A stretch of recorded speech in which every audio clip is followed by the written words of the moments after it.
Jananam sukadam maranam karunam milanam maduram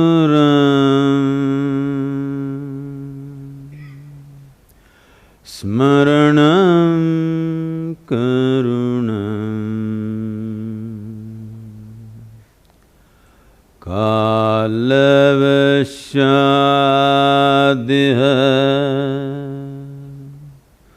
sakalam karunam samayadipate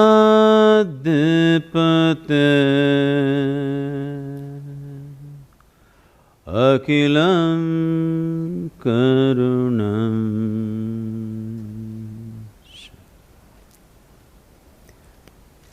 Good evening, everyone. Good evening, namaskar, and a very warm welcome to all of us here. It is indeed an honor and a real privilege, Sadhguru, to have you with us for the next 90 minutes, during which time I shall do my best and we will explore, I think, a variety of concepts with Sadhguru, concepts around leadership, ethics, individual responsibility, a little bit of questions around spirituality and so on. So without further ado, I want to start off by asking you, Sadhguru, what is the next step for Sadhguru? Dinner. Dinner? I thought that was already over. So we expect a more profound answer from you. It's a very profound answer because you can postpone many things in your life. You can postpone buying a home, buying a car, you can postpone your wedding if you want. It's a good thing. You can postpone your divorce, good to postpone your death, but you can't postpone your dinner. Right now, this is the ugliness which is happening in this country. A whole lot of people are postponing their dinner today. This is the horrible situation that's happening. So, do not consider dinner as not so profound. It's very profound. If you're eating 10 times a day, it's not profound. If you're eating once or twice a day, it is quite profound. So you say something which is, which is very close to my heart. You talked about dinner. No, dinner is about my stomach, not my heart. Okay, we'll get to the heart through your stomach. We live in a world of contrasts, at least as I perceive it. There is obviously the rich and the poor, there are the ones who are impoverished and the satiated. We live in a country where 300 million people go to bed hungry every night. How do we deal with these big social issues? And what is the one message that you would like to give to all of us where we as individuals can make our own little, big, whatever contribution to being part of the solution rather than waiting for somebody else to do something? Now you're immediately getting into the missionary mode. We can try a little bit of that. Yes, it's a serious problem and an unfortunate problem because we're living in a land which has over 12,000 years of agricultural history, probably the only place on the planet like this. As far as I know, except a few other places in South America, nowhere else on the planet was agriculture organized 12,000 years ago. So we have enormous experience of agriculture, which means the science of producing food. And we're living in a land where 12 months of the year you can grow what you want. Many farmers in Tamil Nadu take 6 crops, 4 crops actually, but in between the intercropping, totally 6 products they're taking out of the same piece of land. Right. Nowhere else on the planet this is really possible. In spite of this, half the people are hungry simply because of apathy, not because of lack of food, not because that it is not possible to fulfill this. I feel a focused effort in a matter of 5 years, 5 to 8 years, very comfortably we can crest this. It should not even take that much time, but if we are determined, within 5 years' time, it is possible to cross this. And it's important to cross this, because when you say India, I know a lot of poetry has been written about how beautiful it is, our mountains, our rivers, our whatever.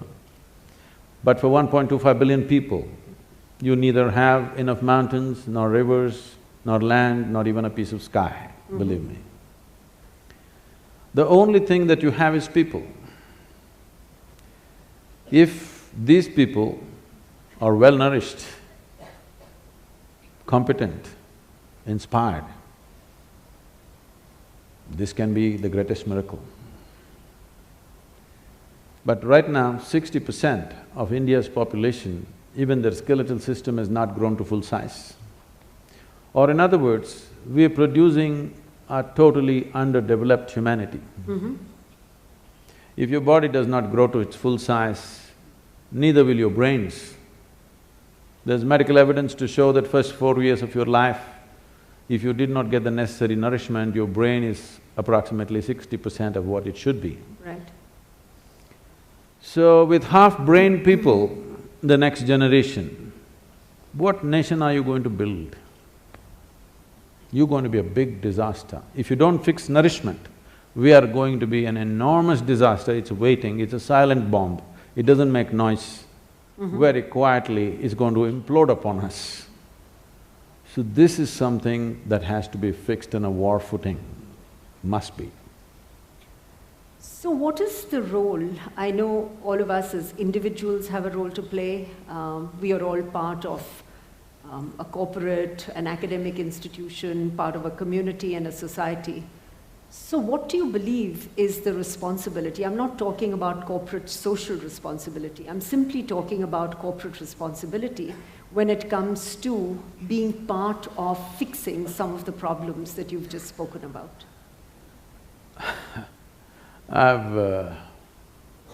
No, we are very much involved with nourishment, education, health of the rural populations. I've been talking to many leading lights. Not much light out there.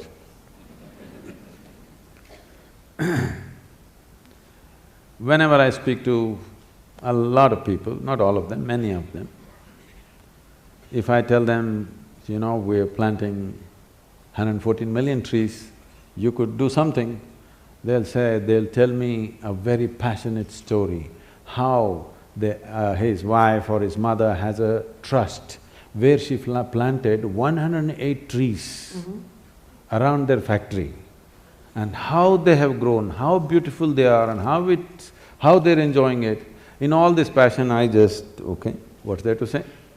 108 trees are good, I'm not saying no, but if your capacity was only 108, I'll bow down to you. Your capacity is 108 million, not 108. But you're satisfying yourself with 108. You talk about nourishment, you say, you know what, my maid's children, they were so malnourished, 3 of them, every Sunday we feed them. These kind of stories I've heard of great compassion and love. So, there is a whole culture of doing something for your satisfaction or doing something because you want to buy a ticket to heaven.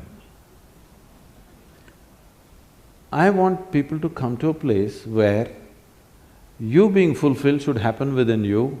If you want to go to heaven, please leave. But if you want to be a solution, there's another way to work. Right. I fed 2 children and I feel very happy. It's all right, I appreciate that. I'm glad for those 2 children. But this is not a solution, this is only for satisfaction. So it's time, at least those people who are in a certain level of capability, I would say, when I say capability, all of you are thinking, oh, okay, some big corporate leader. I'm saying all of you are in a certain level of capability. who should see how to bring a solution, not do something for your silly satisfaction. You can be satisfied by eating food, by simply sitting quietly, by sleeping well, doing whatever. Satisfaction need not come through somebody else's suffering. You don't have to fulfill your satisfaction because of this, somebody is suffering, that is not the basis of your suffering. And if you buy a ticket to heaven through that suffering, I don't know, heaven will turn into hell probably for you. I hope it does. I couldn't agree with you more.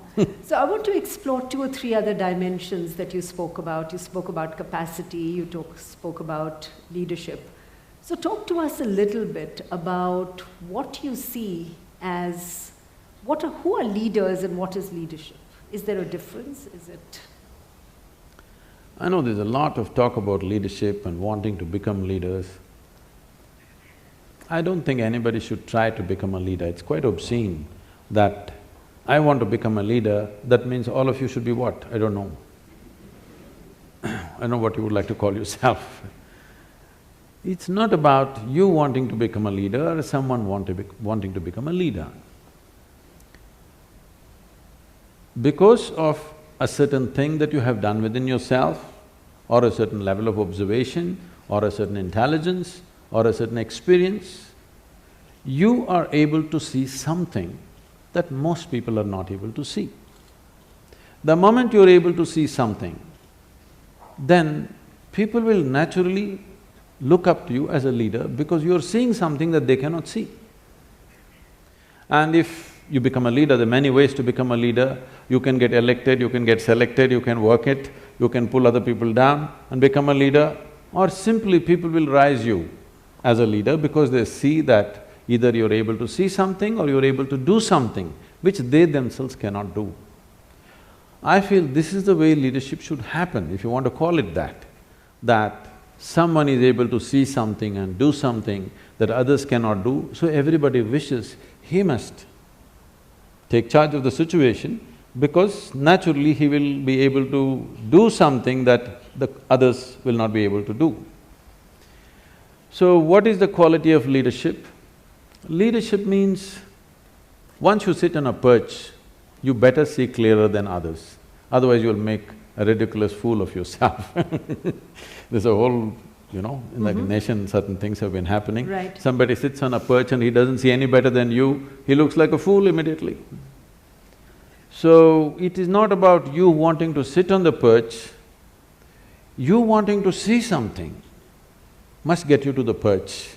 Not because you want to be above everybody else, you get to the perch. So what is the quality of a leader? I don't think there's any particular quality. One thing is, a leader means his sense of life is beyond himself.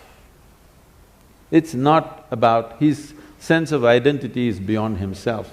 Somebody becomes a leader because he is willing to think and feel and act for more people than himself. If you act for yourself, you're called self-centered. If you just act for the sake of 2 or 3 people you gather in the form of family, you are named as Dhritarashtra. There are modern names for that. If you identify yourself with the entire nation or the world, you'll be looked at in a different way. Essentially, your leadership will come from the right context depending upon what you're identified with. Because everybody needs an identity. What sort of identity have you taken will determine the context and the quality of your leadership. In that context, isn't leadership something that, each of us can individually manifest? If I were to describe one dimension of leadership as saying it is about taking ownership to create a better outcome. In that context, we can convert leadership from a noun to a verb. I don't know that much grammar, okay. But you can try.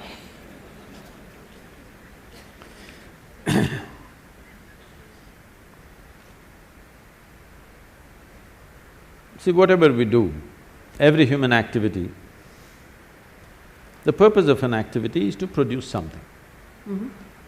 Production may be a safety pin, a computer, love, joy, health, well-being, it doesn't matter what. We want to produce something. When we act, we want it to be effective.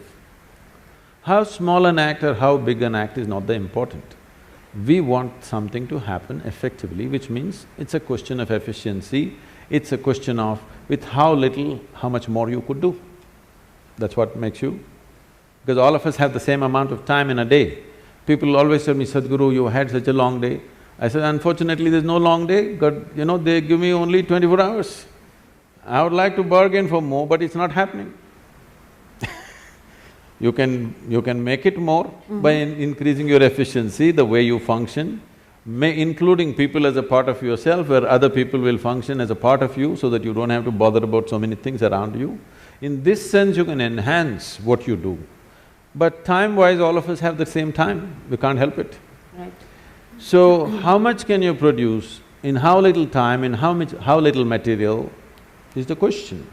In the limited span of time which we have as life, what is it that we can do? Is it just about efficiency? Is it about simply mindless efficiency, do better, do better? No. At different times in history, people seem to want different things on the surface. But essentially, no matter which time of history, who they are, which part of the world they are, everybody wants the same thing, well-being. But their idea of well-being, everybody has their idea how to get there, but everybody wants well-being, no question about that. It doesn't matter which part of the world you go, whether you came here 1,000 years ago or today, 100 years later, you will see people will be still seeking well-being. In pursuit of well-being, maybe 100 years ago somebody would be going in search of water, today you're going in search of the Wi-Fi cloud but still well-being. People's idea of well-being, whatever that is, but people are only well only when something beautiful happens within themselves. They think they're going to cause it to themselves by some means. But people have been happy before the Wi-Fi came, people have been happy before the automobile came, people have been happy before all the luxuries we are enjoying today appeared. So what I'm saying is, well-being, if you're in pursuit of well-being, essentially, it is about what happens within the human being. What happens within the human being, in the name of so many things, I don't want to name all the things, in the name of so many things, what we call as family, society, and another world which we call as corporate world all these things we created, these are all different names or different mechanisms that we believe will bring well-being to us. Somebody built a family, somebody built a corporation, both in pursuit of well-being, isn't it? I must tell you this. The first time I was at Davos many years ago, they were almost resentful. Why… what is a mystic doing an economic summit? A particular CEO who was in charge of a top computer manufacturing company, 3 months later they got sold out to the Chinese. We can guess who they were. So he was very resentful. What are you doing here? Then I told him, see, what's your business? He said, I do computers. So see, whether you manufacture a computer or a safety pin or in between anything, fundamentally this is about human well-being. The basic business is human well-being. You may do it through your computer, somebody will produce safety pin, somebody will produce a cloth, somebody will produce something else. It doesn't matter what you're doing, the fundamental business is human well-being, and that's my business too. And that's why I'm here. So Sadhguru, you've talked about well-being. One of the things that you say is it's all about how the body, mind, emotions, and most importantly, energy come together. And I think you've said it very eloquently, which says, when the body is feeling pleasant, we call it health. If it is feeling very pleasant, we call it pleasure, and so on. And you go on to say… You can go all the way. Sorry? You can go all the way. I can go all the way? So when the mind is feeling pleasant, we call it joy.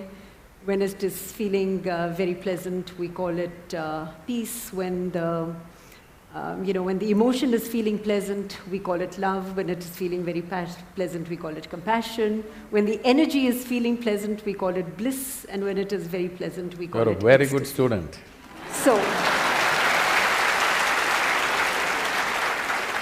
So here's the question. Can you just elaborate on what you really mean? What is the difference between bliss and ecstasy? For people who are not mystics, what does it look like? I think I need to clarify this accusation of being a mystic. On a certain day, 2 cows were grazing on the English meadow. English cows. Got it? The Thomas Hardy kind. One cow said to the other, "What is your opinion about the mad cow disease?" The other one said, "I don't care a hoot, I'm anyway a helicopter." So what a mystic means is that there is no mistake about his perception as to who he is. Okay. So there are only 2 kinds of people, mystics and mistakes. That's an easy one to remember. So, a mystic did not fall from somewhere else. Strive to pay attention to simple aspects of life, very simple things. Very simple things means extremely simple things. Just right now, how do you know that you're here? What is the basis, I'm asking? I am talking with you. Even when you're not speaking, you still know that you're here, right? Yeah. So how do you know? I'm perceiving What? that I am in this place. There is an audience here. We're in No, conversation. even if you close your eyes, you're still here, I have right? a mindfulness. I'm attentive to the fact that I'm in conversation. I'm conscious. You're conscious. I'm conscious. The reason that you know that you're here is because you're conscious. How do you know that you have a body? Because I can move my hand. So many things can move. But I am causing my hand to move. Fine, even if you don't move, you know it's there, right? Yeah. How do you know? Because there is sensation in the body, Yep. right? Yep. If no sensation in your body, you wouldn't know whether it's here or not. True. No consciousness, you wouldn't know whether you're here or not. Right. Yes? Yep. So these are taken for granted things. If you pay little attention to these things, you will see there's a whole world out there, there's a whole existence by itself, just your sensation. If you pay enough attention, you know the nature of your physical existence. If you pay attention to what you're calling as my consciousness, you know the nature of your basic existence.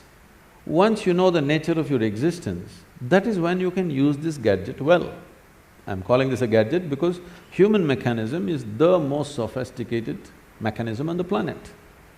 We are on top of the evolutionary heap, not for nothing. It's taken millions of years to manufacture you. Yes?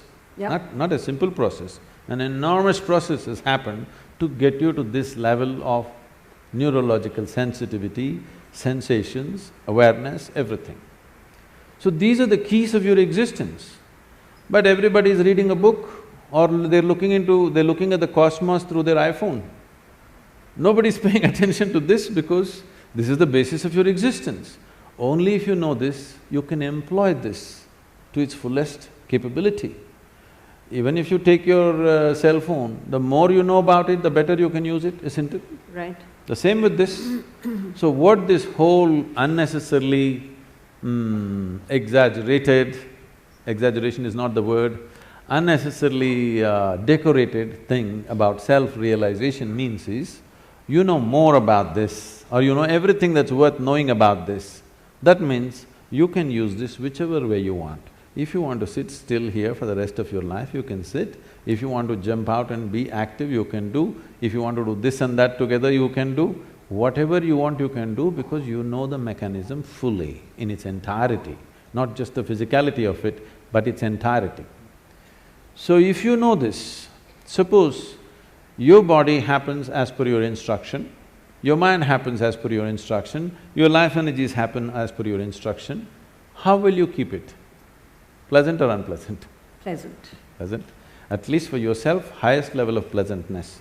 What you want for your neighbor may be debatable, but what you want for yourself is clear. So when you want pleasantness, now generally, if you are very pleasant, we say you're blissful. Now, bliss can get boring sometimes, okay? Yes? Good to Pleasantness know that. gets boring, isn't it, sometimes? You want some slosh to happen, now you use ecstasy. But that slosh cannot be kept up. Bliss can be kept for your entire life. Ecstasy cannot be kept for your entire life. You go up and you come down. Or in other words, bliss is a sustainable level of pleasantness, the height of pleasantness. Ecstasy is not sustainable, but you can hit it often enough, at least a few times in a day you must hit it. You know, in the spirit of a freewheeling conversation, I'm reminded of a film I saw about, I think it was 15 years ago the film was made, which was a series of conversations with quantum physicists and some mystics, to use that word. And the whole premise of the film was that the mystic and the quantum physicist is seeking an answer to the three basic questions, which are, who am I, where have I come from, and where am I going? I did not understand the film then. I am hoping that you would be able to throw some light on the three questions and, you know, what the physicists and the mystics are seeking. So you are asking me who you are? Kind of. See, it's all right to walk on the street, point at one of you and say, who are you? It's okay. You go to somebody and say, who am I?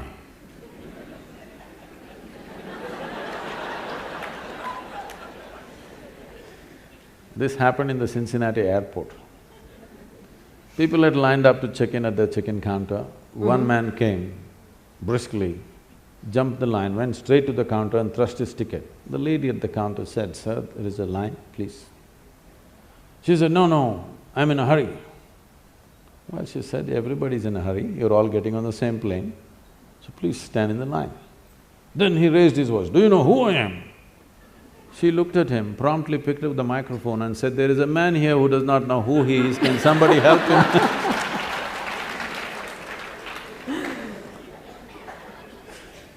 So, you should never address this question to someone else.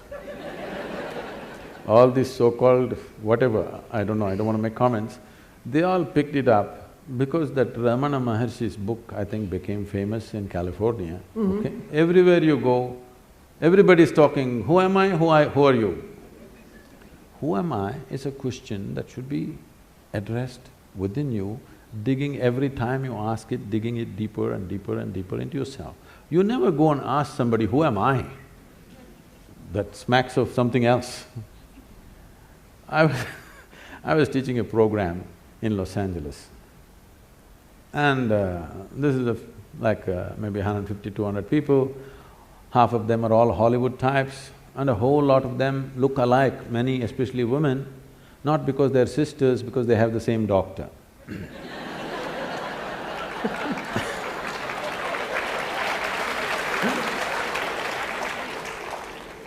And I'm teaching them an extremely simple process that they need to do every day, which is just 21 minutes, extremely simple.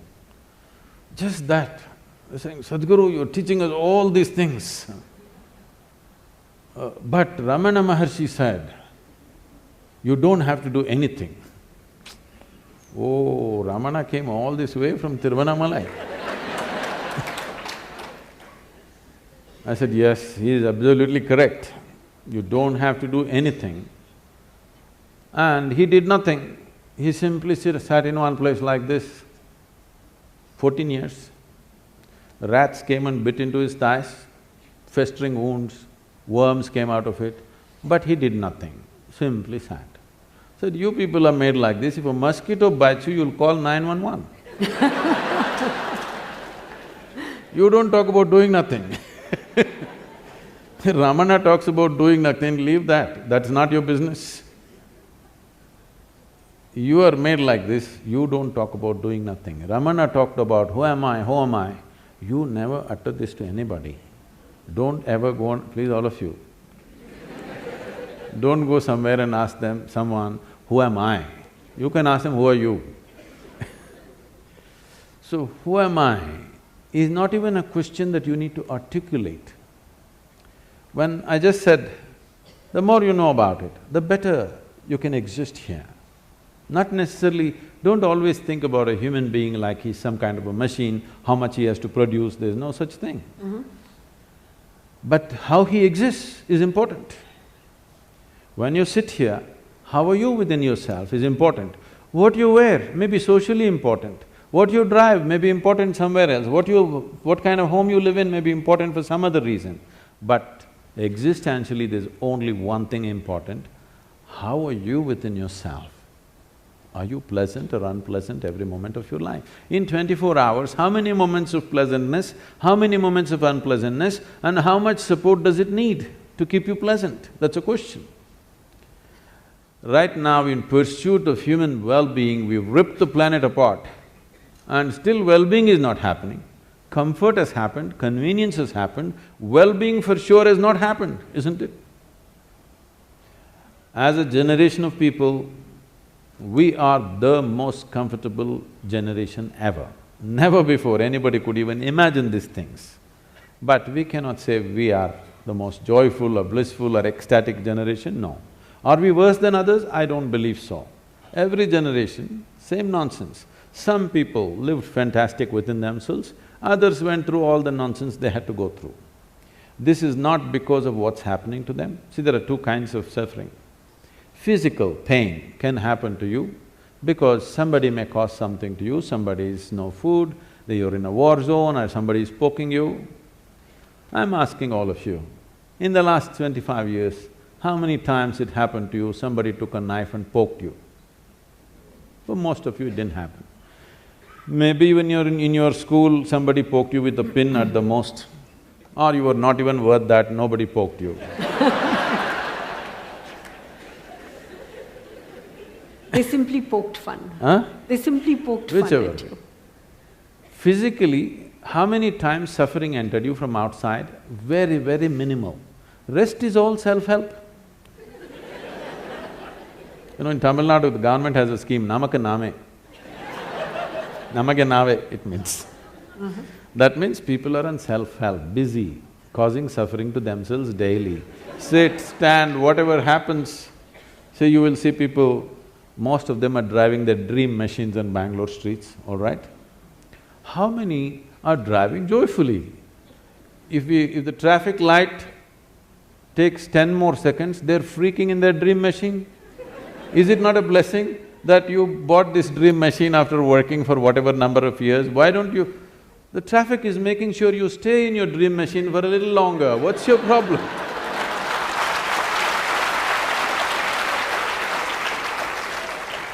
I'm saying just about anything, people are suffering. So suffering is not happening because of something else, it's simply because people do not know how to manage their body, their mind, their energies, their emotion, nothing. Because no attention has been paid. No attention to the nature of who you are has not been paid. So who you are, who am I, question is entirely internalized question, never to be uttered, never to be written down. Unfortunately, somebody printed it and the whole world is talking, who am I, who am I? Oh, this is okay if you are an inpatient. If you're an inpatient in NIMHANS, you ask, who am I? That's allowed. That's allowed. If you're out on the street, you are not allowed to ask, who am I? You get me? You've also talked about… No, there were other two questions in that. Yes. Yes. I'm waiting for those. Where are you going? There's only one way to find out, you must go and see. As I was saying just now, some things are best known only by experience. People want to know, after my death, what will happen?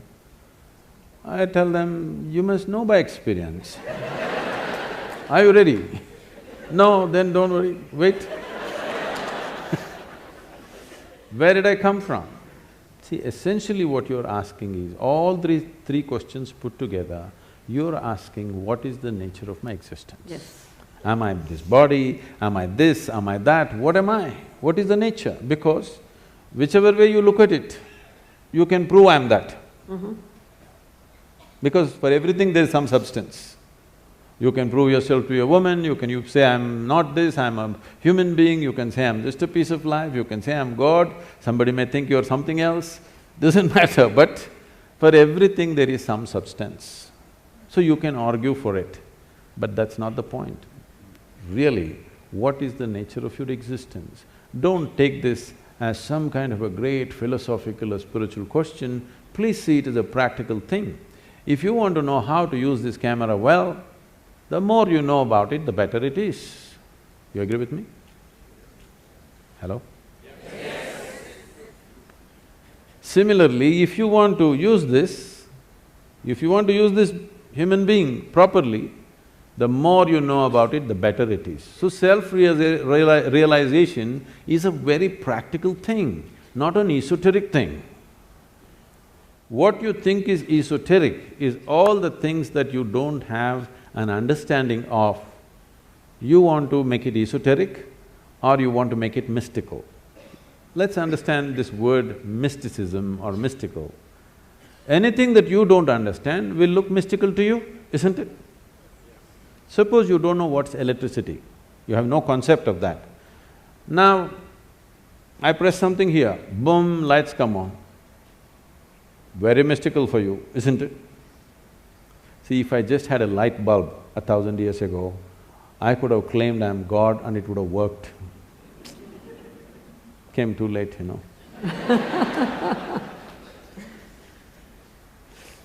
So, the more you know about it, the better you will live. This is not something that you seek at the end of your life. This should be the first step of your life, if you value your life. Yes? Yeah. Knowing this should be the first step of your life. Very beginning of your life, this question should be asked. Can I tell you a story? Please. There was a bishop in the Greek Catholic order. The Greek Orthodox Church believes they are the only real Christians, others are not really Christians. They think they are the only pure Christians, others are not really that. They have their own pope in Istanbul. So, it became a very small group over a period of time for whatever reasons. So, being on the Silk Route, many fantastic stories from India are wafting across the Bosphorus, and these stories are going on about the mystics and the yogis and the magic of India, which the Indians have not seen and everybody else has seen. So he always wanted to go to India. But being a man of cloth, he could not really choose where to go. After 60 years of age, when he semi-retired, he got an opportunity and he came to southern India. And he found the right kind of guides. Somebody told him, you go up this mountain, and they gave him the landmarks, and here there's one yogi, he is the right one to meet for you. So he climbed up the mountain. The man is not made for mountains. You know, mountains demand certain things from you. So he went up, and as they had said, there was a yogi sitting in front of a cave, blissed out. He went and he had heard that if you see an Indian yogi, you have to prostrate. But for that also, you need some fitness. This is a part of the Indian thing because that's the only exercise most Indians do. So whatever you see, you just bow down. But now they've learned… A shortcut there too. Yes, the idea is to touch the floor. Every time you keep doing it through the day, it's a good exercise, you don't have to spend extra time for exercise. So he struggled and scraping himself and sat up. All this commotion, the yogi opened his eyes and smiled. So the bishop asked, "Can I ask you a question?" The yogi said, "By all means." The bishop asked, "What is life?" This is after 16. The damn question you should have asked when you were 6, at least 16 you must have asked. No, 60, all right, better late than never, sometime you asked. So, when he asked this question, what is life, the yogi went into raptures. And then he said, life is like the fragrance of jasmine upon gentle spring breeze. The bishop looked like this, what? Fragrance of jasmine on gentle spring breeze? But our teacher told us, life is like a thorn. Once it gets into you, if you sit it hurts, if you lie down it hurts, if you stand up it hurts. And you're saying it is fragrance of jasmine, spring breeze and all this stuff. The yogi smiled and said, well, that's his life.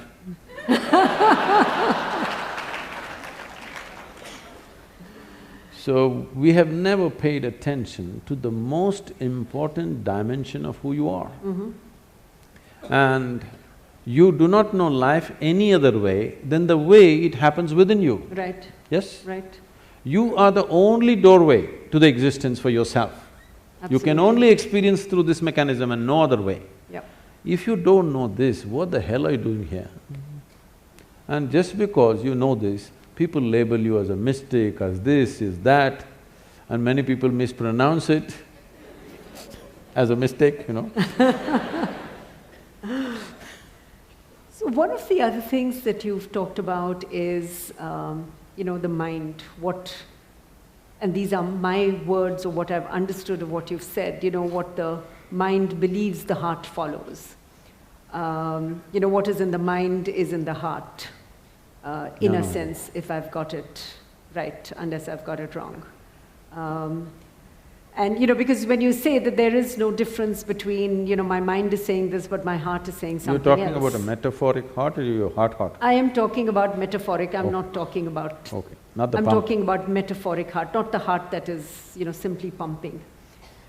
There is something else, which I've read some time back, which says that, you've got to search in your heart with your intellect. So there are all these things which is about the mind and the heart and, how you apply intelligence and perception to create awareness. And I think you've talked about that a little bit. Would you elaborate for us the concept of intellect, intelligence, perception, and, how we can use that in our everyday lives? So there's a whole lot of enterprise going on in the world by complicating very simple aspects of life, really. If you complicate something with incomprehensible words, and if you have a lot of words to do it, then you will seem profound, because anyway nobody can understand what the hell it is. So searching your heart with your intellect,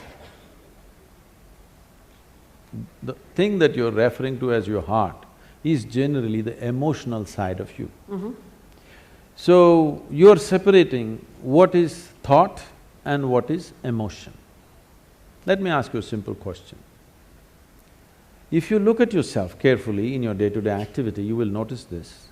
The way you think is the way you emote. Right now, if I think you are such a wonderful person, I will have sweet emotions towards you. Which I hope you're thinking. This is not a confession. If I think she is horrible, I'll have nasty emotions towards you. Right. I cannot think you're wonderful and have nasty emotions towards you. I cannot think you're horrible and have sweet emotions towards you. It is impractical and it's not possible. People act those things and it never works. People, I hate her but I'll be nice to her, they will go like this and do like this. Have you seen this happening? Yes. Nice things are done in a horrible way. Right. It is happening in families, among friends, whatever. Nice things are done in such a horrible way. If you want to do something horrible, just do something horrible at least. Don't spoil the nice things in a horrible way. So, now, the question is just this. Thought and emotion, are they same or are they two different realms? They are not. Thought is agile. See, today I can think, right now I think you're wonderful. Just next moment you did something I don't like, I think you're horrible. My thought immediately changes because it's agile. But my emotion is sappy. It'll take 3 days, it'll struggle and slowly turn around. It has a larger turning arc, but after 3 days it'll come my way. For some people it's 3 days, some people 3 months, but they will turn around, isn't it? Yes or no? The way you think is the way you feel, there is no other way. It is also true the way you feel is the way you think also. It depends which is more dominant in you. In a person, if emotion is forefront, the way they feel is the way they think. If thought is forefront, the way they think is the way they feel. You can't think one way and feel another way. That only happens temporarily, for some time, but emotion will catch up. So Sadhguru, what is a creative mind? Oh. How big an answer do you want? As big as you want it. See, the English word mind doesn't say anything.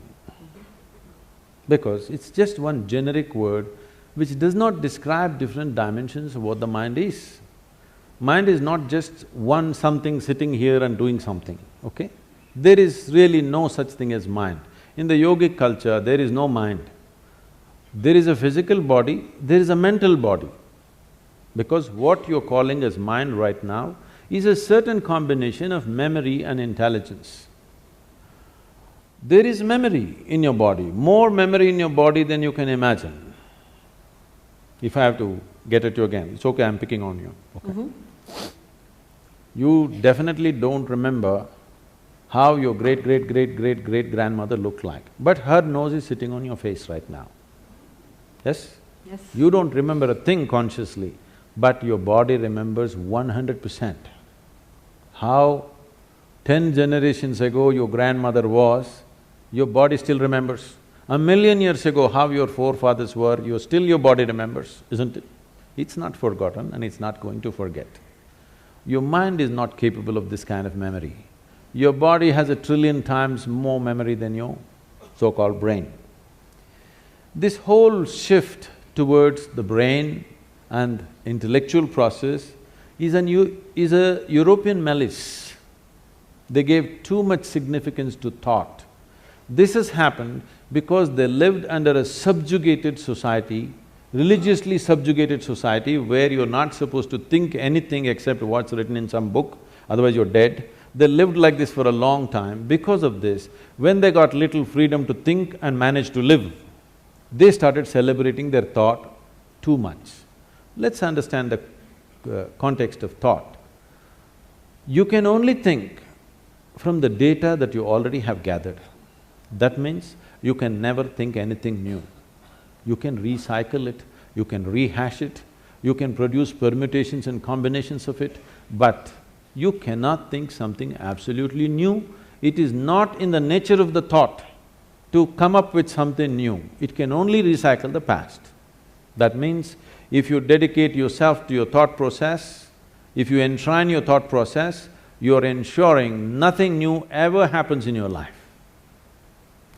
So thought need not be celebrated like this. That's why in this culture, thought has never been given so much significance. What you think is your psychological drama.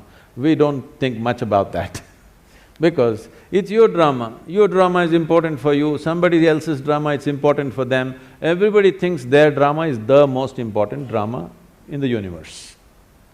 This is everybody's experience because they're so identified with their own psychological drama. This psychological drama should not determine the nature of your life because this is just a small happening compared to the life process. Life is a much deeper intelligence than intellect. We can look at… the yogic system looks at the mind as 16 parts. Those 16 parts are further broken and they're taken up to 84,000 parts. But now if I talk about 84,000, already there's a segment which says no, so I will make it 4. I'm taking away 80, okay? I'm being fair to you. Only 4. 4 fundamental parts. One is the intellect, which we have in modern world, in today's world, we are unnecessarily giving too much significance to intellect and we will pay an enormous price for this. You will come to a place where you'll know everything, but you'll know nothing of life significance, really. Today you will see this happening to children. For the first time, this generation you see, 10, 11-year-old or 12-year-old children, they look bored. When you were 10, 11, you did not know what is boredom, it was not possible. It was too exciting to be alive and looking around. You will see 10, 12-year-old children all looking bored because they've seen the cosmos through their phone screen. They know it all. And especially in the Western countries, you will see this happening at 8, 10. They're really bored, you will see in the school buses, they're all sitting on… bored. Because by the time you're 12, you already had one love affair, you know what is a break, you know how to all this recover from that, you tasted alcohol, you've seen this, probably you've gone into all kinds of physical things, and you know the cosmos, what more? By the time you're 15, there's really no purpose for you to exist for many of them. You should not be surprised if this culture continues. I'm not saying this is a prediction, it is something that I see beginning to happen. In another 50 or 100 years' time, if 25 to 50% of the people commit suicide, you should not be surprised because life needs some exuberance. If too much information happens to you without experience, that exuberance will be gone and a false sense of knowing becomes so strong in you. This is the danger of intellect, because intellect wants to dissect everything. Intellect is like a scalpel, the sharper it is, the better it is, it wants to dissect and know. Dissection works with some things, not with all aspects of life. If you want to know the poor frog, you remember? The poor frog that you crucified and cut, and great knowledge you acquired from all that torture is unbelievable. How much knowledge you know. For the torture that frog went through, how much knowledge you have acquired is quite unbelievable. All that you got to know. Now you got interest, suddenly you got interested, the mother that you had ignored, you want to know your mother today. Please get yourself a sharp knife, start the dissection. You may know everything about her liver, kidney, heart, but you won't have a mother left, that's all. So life cannot be known by breaking it up. You can know physical things by breaking it up. You cannot know life by breaking it into pieces. But this is the nature of the intellect. The whole modern science has evolved from human intellect.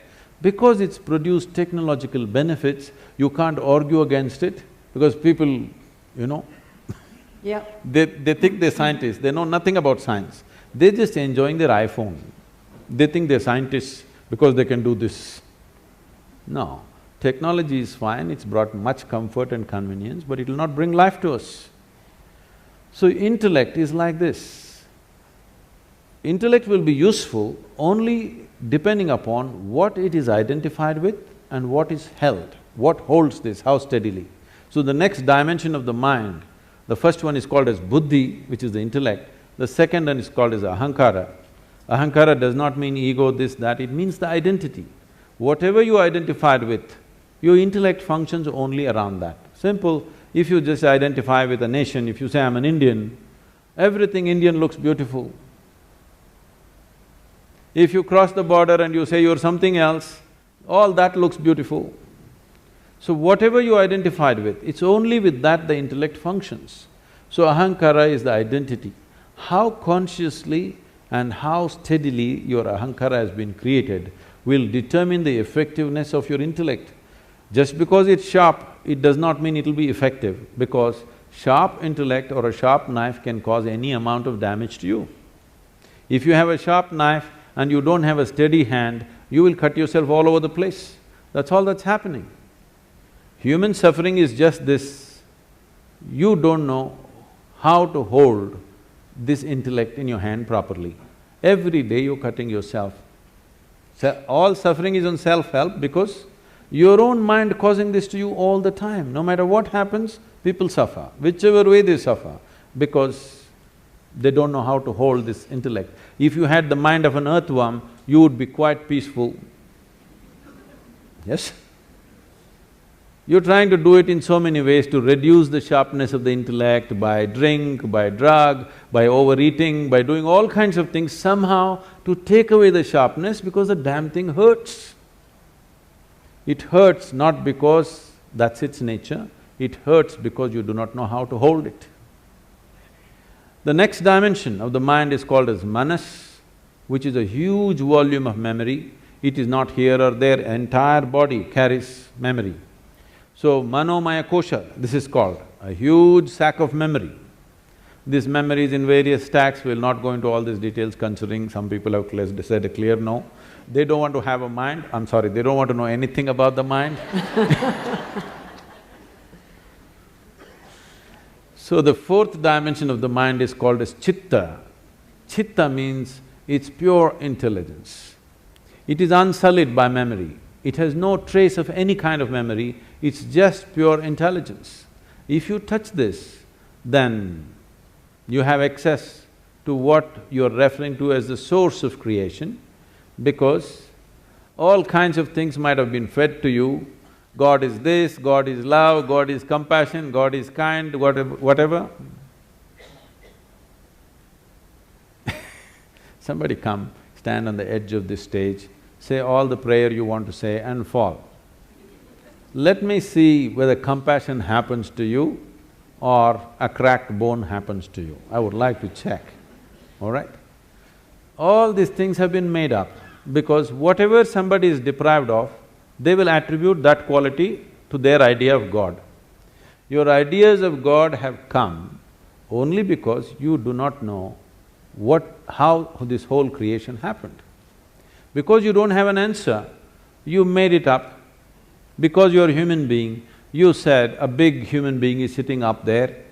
Oh, how can you do all this? If somebody asks, he has 10 hands, so he does lot of things, not like you. Whatever, it's all right for children. But essentially because you do not know how creation happened, you are coming up with explanations. So that which is the source of creation, don't believe what I say, what anybody says. Pay attention to one piece of creation. Just take a flower, pay attention to this, pay an attention to a leaf or an atom or an ant. All you will see is phenomenal intelligence beyond anything you can imagine, yes? But nobody told you God is intelligence. But this culture has said this to you in many ways. They told you Chidakasha, Chidambara and so many things to tell you if you touch your chit, the whole existence becomes yours. Everything that's worth knowing is right here because you have access to the source of creation. So these are the four dimensions of your mind. Unfortunately, the modern education thinks by just feeding information and keeping the intellect reasonably sharp, everything is going to happen. No.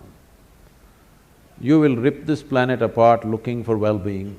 You may lose the planet, or you may manage to go to another planet and start your work again there. But well-being will not happen. If well-being has to happen, you have to dig a little deeper into this one, otherwise, no. So Sadhguru, what are some of the things that, all of us who are here listening to you, what are the one or two things that we can do tomorrow which will increase this level of awareness, perception, thoughtfulness? Oh, you're talking about a takeaway, huh? In a sense, but an enduring takeaway. It's not lighthearted, it's not…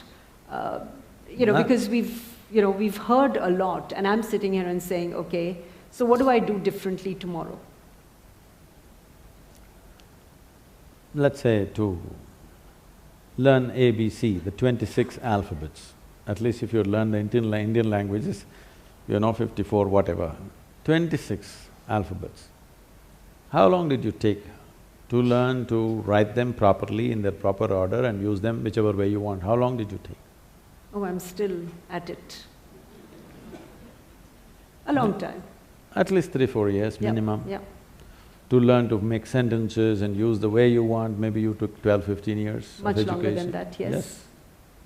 So you gave so much just to learn some wordcraft. But to know something about the fundamental nature of your existence which could just change you dimensionally, you want to know it in 2 minutes. Why are you so unfair? No, I only want to know where to start in 2 minutes. Okay. Where to start? Just do this much. Before you go to bed today, one thing is, every hour, okay, remind yourself. Right now, it's going to be 8 o'clock, remind yourself, wow, I'm still alive. No, don't laugh. So many people who go to bed today will not wake up tomorrow morning. More than 1 million people on the planet will not wake up tomorrow morning. Tomorrow morning, suppose you wake up. Yes, who knows? You always think it's not me, it's going to be somebody. Very cruel. Tomorrow morning if you do wake up, first check, am I really awake, alive? I'm still alive, wow. Don't have to do anything, don't scream or something. At least one big smile, okay, I'm still alive. Over 1 million people didn't wake up tonight, but here I am, alive. Fantastic or no? What is the biggest thing in your life? You're alive right now. So, you're still on tomorrow morning, just one smile, wow. Then maybe there are 2, 3, 4 people who matter to you much in your life, just check, he and she and that one and this one is alive. All alive, great. If 1 million people died tonight, which they do every night, at least 10 million people lost somebody who was dear to them. But none of those who are very dear to you are gone today. Fantastic or no? Another big smile, don't tell anybody. Just smile, okay. Great. 8 o'clock in the morning, wow, 8 o'clock, still alive. Every 1 hour, just do this exercise, okay? Every 1 hour, just remind yourself, check, on. Please understand this. If you think about God, you will become hallucinatory. Only when you are conscious about your mortality will you want to truly know the nature of this life. When you know, you're on right now and tomorrow morning you may be poof, gone. Now you want to know, what the hell? What is this?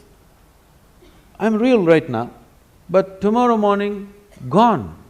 So many people who are so real and on, suddenly gone. Can't believe, where did they go? But you thought about it for 10 minutes and then you got busy. You had to text, my father is dead. But remind yourself of your own mortality, let the question deepen. If you can do it every moment, it's great.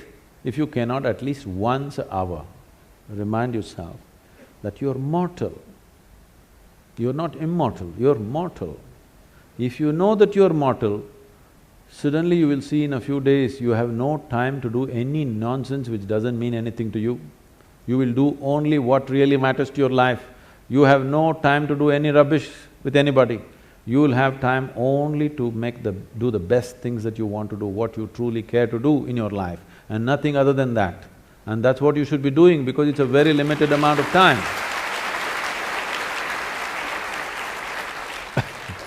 I want you to know, it's a very brief life. That is if you're a joyful person. If you're a miserable person, of course it's a long life. So, if you're joyful, if you live for 100 years, it's gone too quickly. If you're miserable, what a long life you will live, you know. So it's a very brief life. You should not be doing anything other than what truly matters to you, isn't it? Yes or no? Yes. But you're doing so much nonsense which doesn't mean anything to you simply because you think you're immortal. Otherwise, people are saying, no, I will live up to 80, maybe 100, so I will do this at 70, I will smile at my neighbor when I was 75, you know, when all my work is done. When all the property issues are settled, after that I'll smile at him. There is no such guarantee. Has anybody here come with a guarantee card for 2 days? No, you could be dead tomorrow morning. I'm not wishing that, I bless you with a long life, but it's possible, right? Every day it's happening to a million people means, can't it be you and me tomorrow morning, I'm asking? Yes or no? Yes. If you are conscious of your mortality, becoming aware will naturally happen because the significance of being alive will blossom. You used all kinds of words which are straight from the American coast, mindfulness, awareness, mental alertness. No, you need to separate these things. Being mentally alert will help you to survive better. If I'm mentally alert, I can drive better, I can do my work better, I can do something else better. It's survival. Right. Awareness is not about survival. When I first asked you the question, how do you know that you're here? You went around and then you said, I'm conscious. Only because you're aware, you're alive. Your awareness is aliveness, your aliveness is awareness. The question is only about how alive. Lot of people think if they're 50% alive, it's pretty good. Yes, you can survive 50%. But you need to understand, if we want to torture somebody, if you want to torture somebody, what would you do? You'll kill them? Suppose you got employment in hell, let's say. You are given the job of torturing people. What will you do? Kill them? Hello? No. No. Keep them half alive.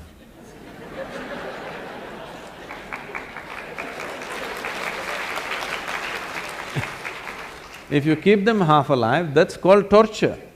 So right now, this is called self-torture. Maybe you're preparing for employment elsewhere. Because right from the age of 2 or 3, people, your parents are asking you, what will you become, what will you become, what… Well, I'm born as a human being, I'm supposed to strive to become a human being. See, every life on this planet, whether it is a bird, if it's a worm, insect, bird, animal, tree, whatever, every one of them is striving to become a full-fledged life, and that's all. A worm is trying to be a full-fledged worm, a tree is trying to be a full-fledged tree. That's all a human being also, to become a full-fledged human being. No, what will you become means what kind of job will you get from the age of 3? This madness has come because of this whatever the last century of poverty in the country. People are so deprived and they think if they don't have a job, they won't eat anything. You know, it comes from a certain poverty consciousness, we must pass it, that generation is past. Right now, if you have a few brain cells working, you can make a living. Yes? You don't have to be qualified for anything. If you have a few brain cells working in your head, you can make a living. That's not an issue anymore. There was a time it was like that, it's no more like that. It's time we leave that. It's not about what you will become, how you will be. What will be the experience of your life? Will it become the peak experience or is it just a mediocre nonsense? This is the question. Because once you have come as a human being, whatever happens, it's not enough, something more needs to happen, yes or no? You may think you're doing different things. The man who goes to the temple, the man who goes to the bar, the man who goes to work, the man who goes to conquer the world, every one of them is just seeking a larger slice of life. Some people go to the mall, some people go to the PDS, just like that. Some people think it comes free in the temple, so they go there, somebody else go to conquer the world, somebody go shopping. What is it that you're trying to do? Just trying to have a larger slice of life. But it doesn't matter, if you gather the whole world around you, you will not have a larger slice. Your larger slice will happen only if your ability to perceive is enhanced. If your ability to experience is not enlarged, then you can have everything around you, still your experience is the same. Modern life is just that. No other generation had the things that we are having around us. Most homes are looking like a warehouse. Because they're shopping trips, they don't know where to keep it, everything is falling all over the people, there's no place for the people, full of things. But does it bring well-being or happiness or anything? No. You cannot determine the experience of what's happening within you from outside. It has to happen from within. And it is how enlarged your experience is how big your life is. Not about socially how big people think you are. That may work socially, a few things for you, but it doesn't work in terms of life. So when we say awareness, we are talking about the essential ingredient of life, because only because you're aware, you're alive, isn't it so? Yes? Now the question is, how alive? If we have to use an analogy, right now this light is, blinding me. Now, if you reduce the voltage, it'll be like this, it'll light up only that much. But they want it to light up everything, so they turned up the voltage. So if you turn down the voltage, you'll see only this much, if you turn it up, you'll see that much, if you really turn it up, you'll see the entire hall. Awareness is the same thing. Because you're conscious or you're aware, you know something. If you become little more aware, you will know something more. If you know little more aware, something more. All these words are connected. Prajna, the word guru, all these things are connected because prajna means you're conscious. Because you're conscious, depending upon the intensity of your consciousness, accordingly your vision of everything around you is enhanced. Now the word guru means, gu means darkness, it's a four-letter word, Ru means dispeller. Yeah. So a guru is not supposed to teach you something, he is not supposed to give you a philosophy, not supposed to give you an ideology. It is just that he is supposed to throw little more light. Little more light means, if suppose this hall is dark and you're only able to see the first two rows, you're not able to see them. If I flashed a torchlight, you saw, oh, all those people, the whole world out there. But I switched off the torch. Then you know, there is something, now I have to see. What do I need? I need a torch beam of my own, okay? Right. This is the job. Because the children in the home where I'm staying, they're declaring, he's not like a guru, he doesn't talk like a guru, he doesn't look like a guru, he doesn't walk like a guru, he's not a guru. I'm very glad, I'm getting certified. Yes, yes. Now, about seeing everything the way it is, because if I want to walk through this, there are a whole lot of people right now, belief systems. You believe in God, all right? Now, I know in the corporate world, people have shifted this, I believe in myself. Which is somewhat misplaced, but that's okay. Both are misplaced, and they produce different kinds of impacts. Absolutely. See, belief means what? Essentially, belief means you're unwilling to admit what you do not know as I do not know. Whatever you do not know, you believe. If you believe, what it does to you is, it'll give you confidence. Confidence without clarity is a disaster. Right now, let us say, I cannot see these people, my vision is not clear. But I have great confidence, I'm going to walk through these people. You know what I will do? I'll step over everybody and go, because I'm very confident, the whole lot of people like this.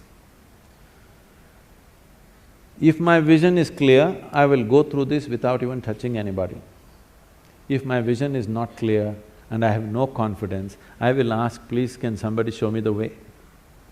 But now I have no clarity, but I have confidence. It's a disastrous process. So believing in God, believing in yourself, believing in anything means, it's just a B word, You're just bullshitting yourself about something that you do not know. Right, right. What is the problem? What I know, what I do not know, I do not know. What is the problem with this? If this much sincerity enters your life, come to this much. What I know. What I do not know, I do not know. I don't believe anything, I don't disbelieve anything. I'm willing to look at everything. You will become a sensible human being, and every 1 hour you remind yourself you're mortal and celebrate with a smile that you're still alive, you will see wonders will happen to you. Thank you. Great.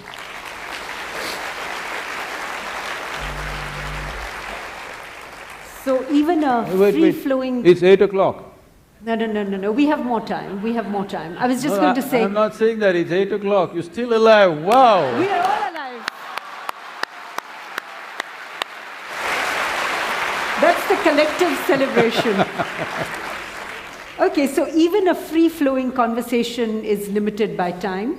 We've got about 20 minutes left, and what I'd like to do is throw the floor open to questions from any of you.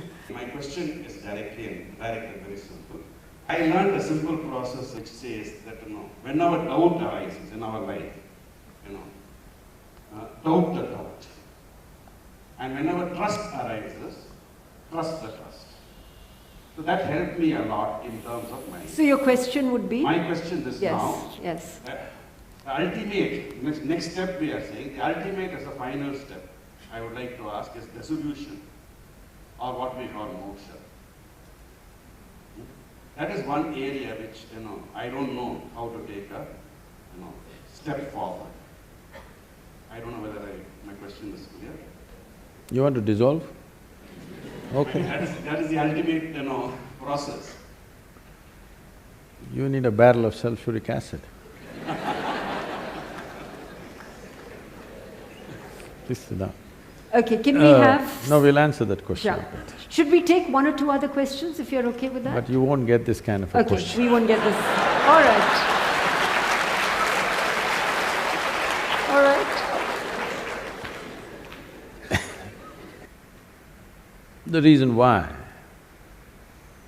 the so-called spiritual process has fallen upon ridicule in the world is, well, there may be few entrepreneurs who do their own things, leave them. I'm not going into that. But the reason why spiritual process has become ridiculous on the planet is because people try to do the highest things on the street side without the necessary committed atmosphere, without the necessary focus, simply talk about mukti, moksha, In the previous generation, everybody talked about mukti, moksha just about anywhere, sitting, standing. Whenever life became miserable, they want moksha. When it's going well, they forget about moksha. Their idea of moksha itself is convoluted. So this is important. With all due respect to everybody who's spoken about these things, maybe those things were spoken in a certain atmosphere, to a certain individual, towards a certain purpose. I think it's quite irresponsible, first of all, to print that in a book and just everybody reads it without knowing the context of what it is, without having gone through the journey that person who asked that question is gone through. The question doesn't have depth. Answers we can give any number, all you will do is you will pick up more words from today evening and it's not going to do anything. If you're serious about it, if you're really serious about it, if you're serious about your journey, leave all this, first of all, get rid of all the jargon, all the spiritual jargon. Just come to this much. How much of you is sense? How much of you is nonsense? Sit down, unprejudiced, just make an evaluation, just an accountant's job, okay? How much of you is, let me use the right appropriate word, sense, and how much of you is nonsense? Every day, sieve it out, you will see it's not an easy job. And ask some of you, 2 friends of yours and 2 people who don't like you, also to assess you. You need an outside opinion, isn't it? Second opinion is always good. You will see it's a great cleansing process. Instead of talking mukti, moksha, dissolution, sushupti, something else, these are all words. Anybody can pick up Sanskrit words. What is the point? Let's take all the scriptures, all the teachings, all the philosophies, all the great things that people have spoken about. all of them are worth nothing compared to a single existential step that you took inward. If you take one step, it is worth more than all the scriptures in the universe put together.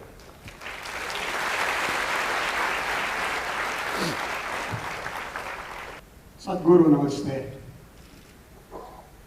You spoke about the energy, manas, chitta, ahankara and all that.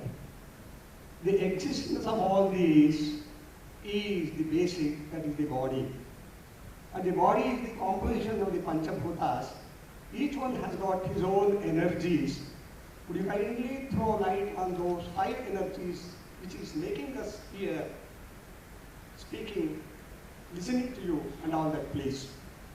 So Panchabhutas, or these are called as the Mahabhutas because these are the 5 elements which are the fundamental ingredients with which everything is made. Your body is 5 elements, the world is 5 elements, the whole universe is 5 elements. So when Adi Yogi was transmitting this knowing to the 7 sages who are today known as the Saptarishis, they wanted to know what is the nature of this creation? Where does it begin? Where does it end? He was bored with them, you know. Students can bore you, teachers can bore you, but students can bore you.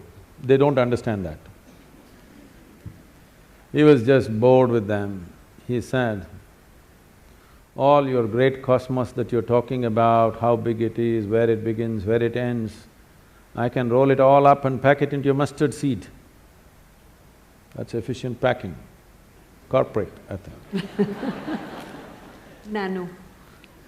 Then they wouldn't live there, but they said, what is the nature of this universe?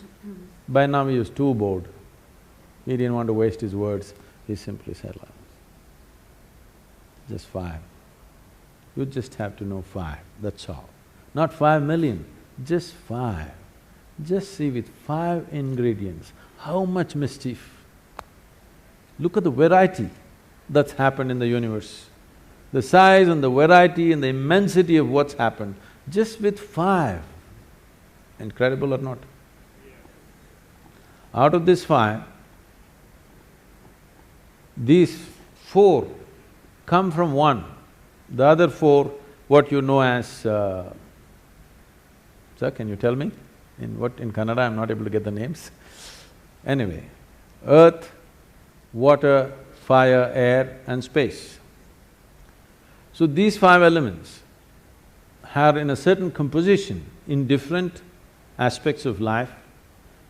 Let's take life, not inanimate things, even there it is there, but in different lives, it is in different compositions. In you, 72% is water, 12% is earth, 6% is air, 4% is fire, remaining is space. When I say remaining, Vinita is calculating, okay, 6% Akash, no. I said remaining is space. Because we are not talking about physical entities alone, not talking about the physical dimension alone, so 100% is not the quantity. As long as you measure the body, yes. Once you come to Akash, you're not talking about percentages. Right. So what you're referring to as Akash, because the word Akash is being loosely used today in common language, the word Akash did not mean sky, it meant the 5th element. Because your eyes cannot see beyond the 5th element. Only in the night you are able to see beyond that. During the day, what you see is just the etheric sphere, and because of the way light plays on ether, it all turns blue in your vision. Otherwise, you're just seeing… like suppose a cloud cover came, you're seeing only the cloud, that is the sky for you on that day. You say a clear sky, no, it is the etheric sky that you're seeing, it's an etheric bubble. Beyond the atmospheric bubble, there's an etheric bubble, light dissipates in a certain way, refracts in a certain way there, because of that, your vision closes there. Only in the night when there is no sunlight, then you are seeing beyond the etheric space. Now, Akash is another dimension of perception and intelligence and existence. So your Akash, your water is here, your fire is here, your air is here, your earth is here, but your Akash is not just here, it's spread. Normally, for a person who is, let's say, physically healthy and reasonably agile and active, for him his Akash is somewhere between 9 to 18 inches around his body. But if you do a little effort, this bubble can be expanded limitlessly. So today you're looking for the eye cloud, there's already a cloud, and this cloud can be enlarged. You can make it as large as this planet, you can make it as large as this universe. It is just a question of your willingness, that's all. Your boundaries, or how small your boundaries are question of your unwillingness to transact, isn't it? Let's say your social boundary. How big your social boundary is or how small it is a question of willingness and unwillingness in terms of your social activity. Similarly, existentially, how willing this life has become or how unwilling this life has become. Why would I be unwilling? This is the question. You need to understand this. Because things are packaged one inside the other. Life is made in such a way, what you call as life is also death at the same time. Right now you can say, I'm living, or you can say, I'm dying. Actually you're dying, one day it'll be complete. Yes or no? Whether you call it living or dying, it's the same thing. But we are looking at it as two different things. The moment you look at it as two different things, that's why the mortality process. The moment you look at it as two different things, you will accept one part of it, you will resist another part of it. Once you resist, if you resist death, you will not resist something that called as death, you will only avoid living. Right now, tomorrow morning you start the chant, I don't want to die, I don't want to die, I don't want to die, I don't want to die. All that will happen is, you won't live. Whether you'll die or not, we don't know, but you will not live for sure. Right. So because life is inclusive, but intellect is exclusive, always it wants to cut and see what is life, what is death, there is no such thing. They are intermingled, both are happening at the same time. Because of this, Akash, if you are able to perceive your Akash consciously, suddenly your ability to know is just effortless. You can have the luxury of remaining uneducated and still be okay. You can still be okay even if you're uneducated, because everything that's worth knowing about life is here in these five elements. So the most fundamental aspect of the yogic process is called Bhuta Shuddhi. Every yogic practice, whatever you do, is a little extension or little extract from Bhuta Shuddhi, which means cleansing of the elements. If you do enough of this, then you arrive at what is called as Bhuta Siddhi, that means you have some mastery over your elements. If you have mastery over your elements, your body will happen the way you want it, your life will happen the way you want it, your destiny is determined by you. Not only that, even things around you will happen the way you want it. Lives around you will happen the way you want it. Plants will flower out of season, things will happen in ways that you thought not possible. Is this something supernatural? Is this superhuman? No. This is not about being superhuman. This is about realizing being human is super.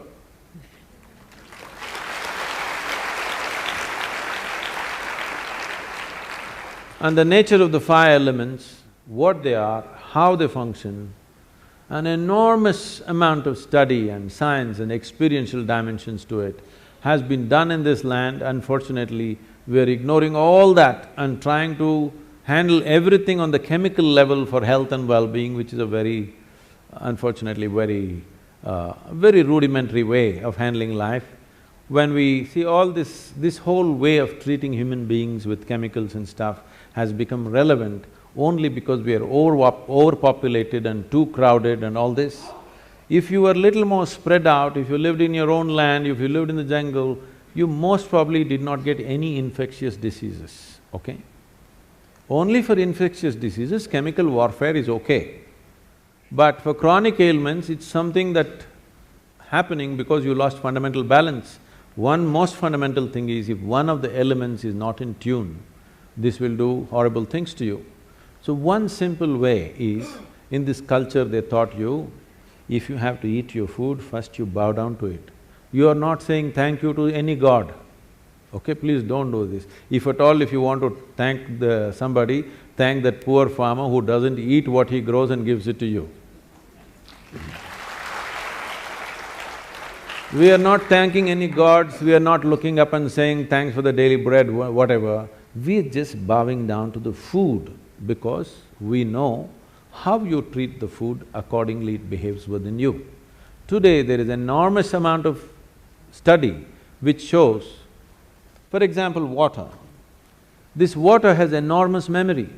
If I just as much as look at it in a certain way, its molecular composition changes, not the chemical composition, but the molecular composition changes and it behaves differently.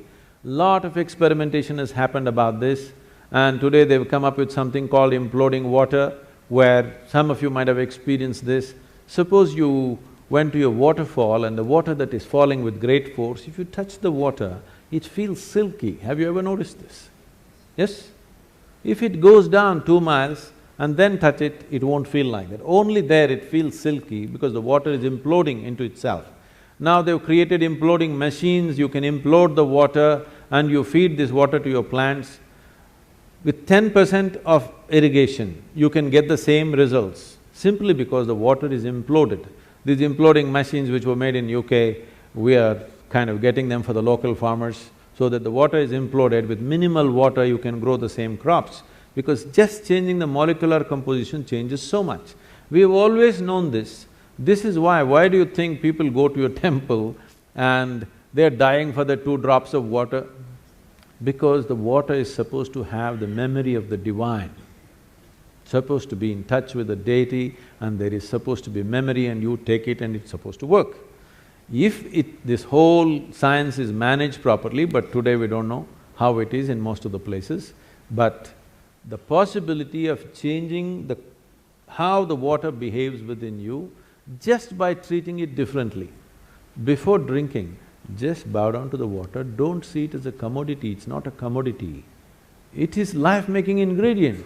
This is more important than your mother, father, your children, anybody, isn't it so? What is in this vessel right now? Please tell me, I want you to hear that. Yes. Yes, because if you don't drink it for 1 day, you will not want anybody. You want only this. No, we're talking about the real thing. So the 5 elements, if you learn to handle them properly, simple thing, whatever, the earth that you walk upon, air that you breathe, water that you drink, food that you eat, and the sky, 3 times a day, consciously, just put your hands together for these things. These are the life-making ingredients. Your life is made out of this. Just approach it differently. You will see your health situation, your sense of well-being, your stability, everything will be greatly enhanced. If you want to do proper practice of Bhuta Shuddhi, please come, we have elaborate systems of Bhuta Shuddhi. Probably nowhere else in the world right now, these kind of systems are offered, but they will need a certain amount of preparation and absolute dedication to pursue them. I have been seeing your videos in YouTube. This is the first time that I'm seeing you live. So I have a basic questions which will help everyone here. Everyone talks about, knowing ourselves, and the first step is going inside. And then the way to go inside is meditation. And when I please, don't I never said such things. I don't know which everyone said those things. Okay, so then how do we go inside? That is the question. Inside what? You're already inside the hall. Inside what? Inside ourselves. Oh. Okay, that is the truth of the first step of knowing answers for all the questions. If going inside is the answer, then how do we do that? First of all, you must understand what is inside, okay, and what is outside. If you do not understand what is inside and outside, then you will go to all the wrong places. Now, what is inside? Your body, accumulated over a period of time, yes or no? Hello? No? What you accumulate can be yours, cannot be you. Is that much clear? Whatever it may be. What you accumulate can be yours, cannot be you. So this body is an accumulation. What you call as my mind, the whole content of the mind is accumulated depending upon what you're exposed to in your life. So your body is a heap of food, small or big. Your mind is a heap of impressions, again small or big. Between these two heaps, where the hell are you? So, inside, outside, leave these words because when it comes to language, there is only that much leeway.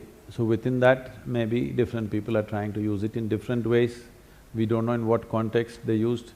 You put everybody into one bundle and say, all of you said this, I don't know who these all people are. Different people employed different methods around them, looking at the people around them, what was best suitable for the people around them, accordingly they would have worked most probably. If they're genuine, they would have worked with the people around them, not with concepts from somewhere. Looking at an individual person, you will do something, what works for that person. What you do with this person may not work for another person, you'll have to do something else with that person. But you're talking about a generic inward-outward. So first determine what is inward-outward.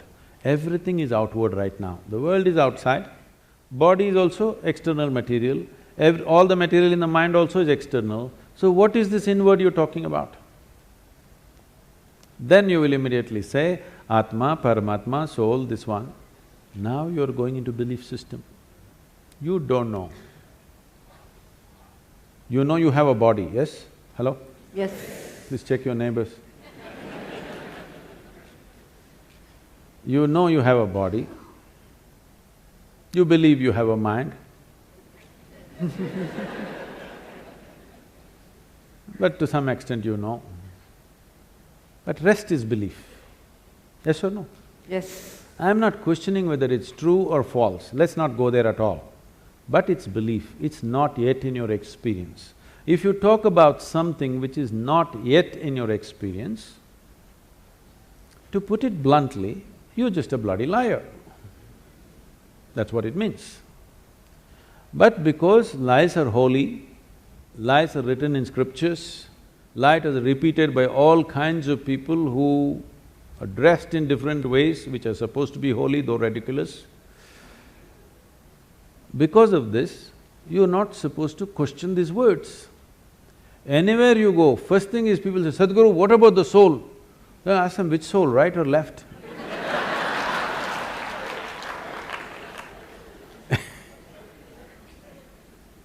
So, let's not talk about something that is not in your experience. Right now your body is in your experience to some extent, your mind is in your experience to some extent, rest you don't know.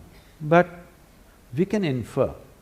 If I have to accumulate this much body, if I have to accumulate this much mind, something more fundamental must be there.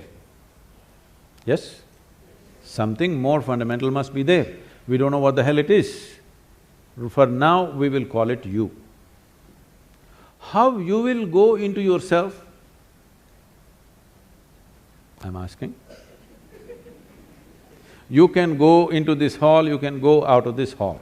How will you go into yourself, I'm asking? Saying, let's leave this, this is not the way. You do this way. What is not you, all those things you keep it aside. Before today, before you go to bed, everything that's not you, keep it aside. They may be precious to you. You think about it, your house, is it you? Oh, my house. All right, you have lots of passion about it, but all right, keep it aside. Your husband, is it you? No, that's easy, he's not me.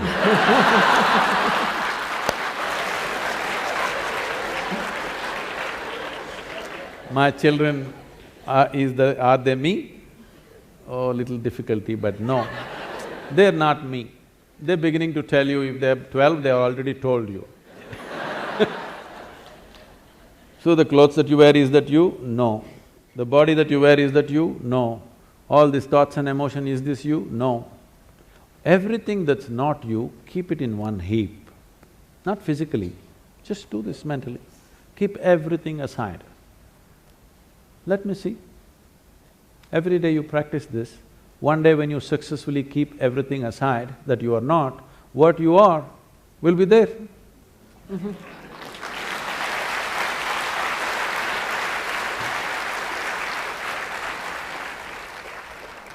We have too many ideas about things that we have not seen. It's a big problem. Shankaran Pillai went to Britannia. Can You I? heard the story, yes. Shankaran Pillai went to Britannia Industries to find a job, So they were looking for a really smart, far-seeing sales manager. So they asked him one question, which is further, Mumbai or moon? Shankaran Pillai thought. He said, Mumbai. He said, what? Mumbai is further than the moon? He said, yes. How? Well, I can see the moon, I can't see Mumbai. So what I'm saying is, if you go by your present perception, you'll get all the wrong conclusions. So don't be in a rush to make conclusions. Let's pay a little more attention. You are a worthwhile life which deserves some attention, isn't it? Don't seek other people's attention. Your own attention, doesn't this life deserve attention? Pay attention to this. Enough attention, everything will be clear. Everything about you, you're asking me, if I tell you what you have some more words. Some more words you have, that will not get you anywhere near the truth. One more word or 10 more words doesn't get you any closer to reality, just you'll have more things to say to somebody else. This kind of hearsay is spreading in the world. Everybody knows where God is, who his wife is, how many children he has, when is his birthday, his address. In every bhajan, people are singing his address, where he is and how to get him, but they don't know a damn thing about themselves. This kind of, a very knowledgeable ignorance is dangerous, you know. If you do not know, it's not a problem. If I say I do not know, the possibility of knowing is always there, isn't it? If I do not know and I think I know, then I've destroyed all possibilities. So, we have arrived at many things. We know, in every culture they know what is the nature of God, where he resides, how the ambience is there and the works, you know. Everybody knows the geography of the heaven, isn't it, don't you? But you don't know a damn thing about yourself. It's time we paid attention, because everything you know it only the way it's projected in the firmament of your mind. You don't know anything any other way, yes or no? So, what you need to fix is, you are seeing everything in a mirror of your mind, and the mirror is wonky. First fix it. First thing is to make it stable, flat, proper plane mirror, so that you see everything the way it is. Does a plane mirror show you everything the way it is? Everything reverse, you know. Then you will have to flip it, that'll take much more skill. Most people can't flip a dosa.